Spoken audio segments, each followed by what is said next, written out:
പണ്ടൊക്കെ ഈ പറഞ്ഞ പോലെ മോഡുലേഷനും അല്ലെങ്കിൽ ക്ലാരിറ്റിക്കും ഒക്കെ ഒരു ഇതുണ്ടായിരുന്നു. മോഡുലേഷൻ വേണം, അല്ലെങ്കിൽ ക്ലാരിറ്റി വേണം, സംസാരിക്കുന്നത് എന്താണെന്ന് പ്രേക്ഷകർക്ക് മനസ്സിലാവണം, അതിൽ കൂടെ തന്നെ ഫീലിങ്ങും കൊണ്ടുവരണം. അതൊക്കെയായിരുന്നു അന്നത്തെ നമ്മുടെയൊക്കെ ഉള്ള ജനറേഷനിലുള്ളൊരു അതുവരെ. ഇപ്പോൾ ഇന്നത്തെ ജനറേഷൻ എന്ന് പറയുന്ന, ഇന്ന് സത്യം പറഞ്ഞാൽ ആക്ടിങ് തന്നെ മാറിയില്ലേ. ഇന്ന് ആക്ടിങ് ഇല്ലല്ലോ, ഇന്ന് ആക്ഷൻ എന്ന് പറയുന്നൊരു വാക്ക് പോലും ഉണ്ടോ എന്ന് എനിക്കൊരു സംശയമുണ്ട്. ഇപ്പോൾ റോളിങ് എന്ന് കേൾക്കുമ്പോൾ തന്നെ നമ്മൾ ഓൾറെഡി ഇപ്പോൾ ഫ്രണ്ട് ഓഫ് ഫ്രെയിമിൽ വന്ന് നിൽക്കുന്ന സമയത്ത് നമ്മളതിന് പ്രിപ്പയർഡാണ്. അദ്ദേഹം ഇപ്പോൾ റോളിംഗ് എന്ന് പറയും, അപ്പോൾ ആക്ഷൻ എന്ന് സാറ് പറയും, അത് കഴിഞ്ഞിട്ടേ നമ്മൾ അഭിനയിക്കാവൂ, അത് കഴിഞ്ഞ് കട്ടെന്ന് കഴിഞ്ഞാൽ ഒരു 3 സെക്കൻഡ് വരെ നമ്മളത് അഭിനയം പിടിച്ചു വെക്കണം. ഇതൊക്കെയാണ് നമ്മുടെ സ്കൂൾ. പക്ഷേ ഇന്നതല്ല, ഇന്ന് ജസ്റ്റ് ബിഹേവിങ് ആണ്.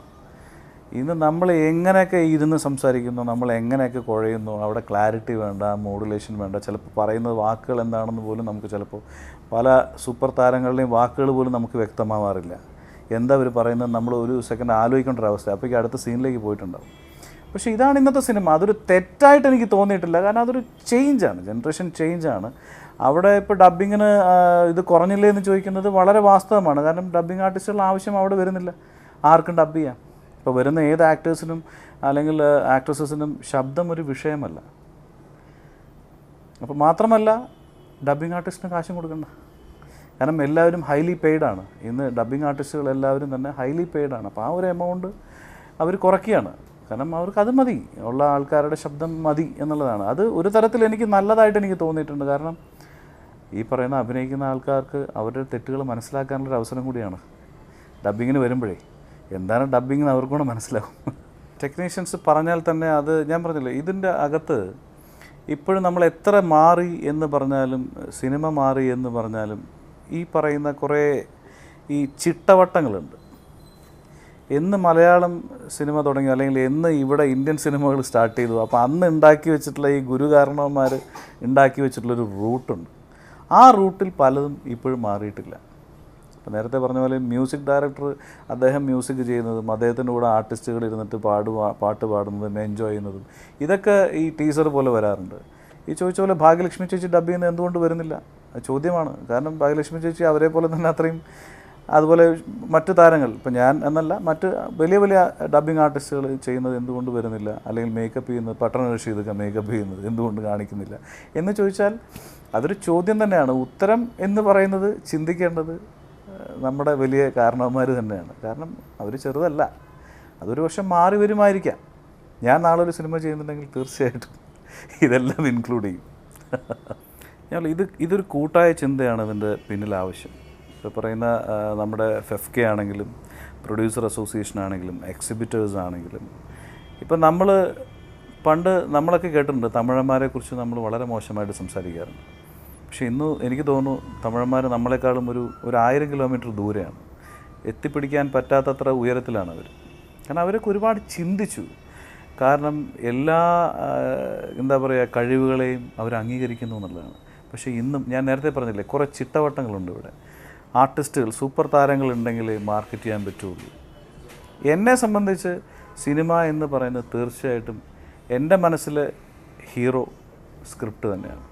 നല്ലൊരു കഥ മലയാളിക്കുണ്ടെങ്കിൽ തീർച്ചയായിട്ടും അത് മലയാളി പ്രേക്ഷകൻ അംഗീകരിച്ചിരിക്കും. അതിന് എത്രയോ ഉദാഹരണങ്ങൾ ഇന്നും വരുന്നുണ്ട്. എത്രയോ കുഞ്ഞു പടങ്ങൾ ഇവിടെ തൂത്തുവാരി കൊണ്ട് പോകുന്നുണ്ട്. അതൊരു സ്റ്റാർ വാല്യൂ വെച്ചിട്ടോ ഒന്നുമല്ല. പക്ഷേ ഇതിനിടയിൽ ഞാൻ പറഞ്ഞില്ല, ഈ യൂണിയൻസിൻ്റെ അല്ലെങ്കിൽ ഈ പറയുന്ന സംഘടനകളുടെ ഒരു കൂട്ടായ്മ പലപ്പോഴും എനിക്ക് ചേരാത്ത പോലെ എനിക്ക് പലപ്പോഴും തോന്നിയിട്ടുണ്ട്. അത് ചേർന്നാൽ ഒരുപക്ഷെ മലയാള സിനിമയെ വെല്ലാൻ വേറെ ഒരു സിനിമയ്ക്കും പറ്റില്ല, ഒരു ഇൻഡസ്ട്രിക്കും പറ്റില്ല. നമ്മളിലുള്ള വിശ്വാസം കുറച്ച് കൂടുതലാണ്. ഈ ആത്മവിശ്വാസം കുറച്ച് ഓവർ കോൺഫിഡൻസ് കുറച്ച് കൂടുതലാണ്. അത് മാത്രമല്ല, മലയാളി ഒന്നും പൂർണ്ണമായിട്ട്, ഇപ്പം ഞാനൊരു ഫ്ലോപ്പ് ഫിലിം ചെയ്തു, എൻ്റെ സിനിമ ഫ്ലോപ്പാണ് അല്ലെങ്കിൽ അതിനകത്ത് പറ്റിയ പരാജയം എന്താണെന്ന് ഒരാളും പറയില്ല.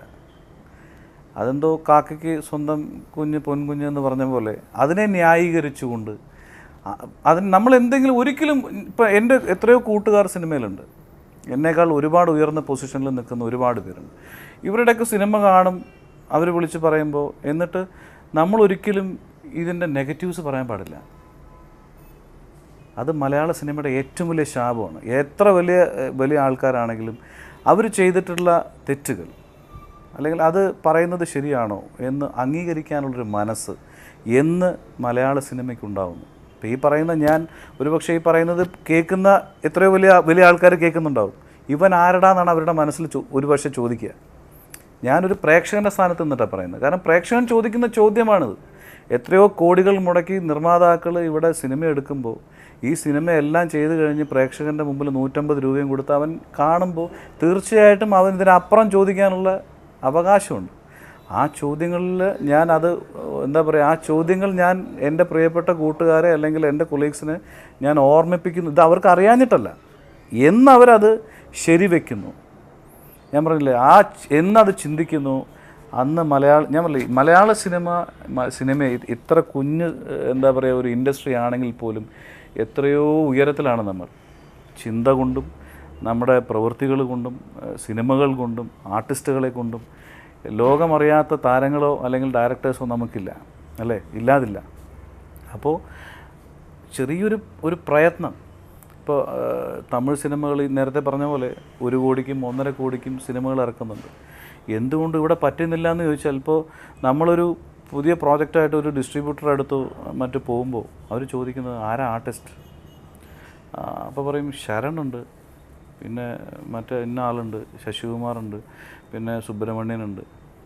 അയ്യോ അത് വേണ്ട, വേറെ കുറച്ചും കൂടെ നല്ല സ്റ്റാർ കാസ്റ്റ്.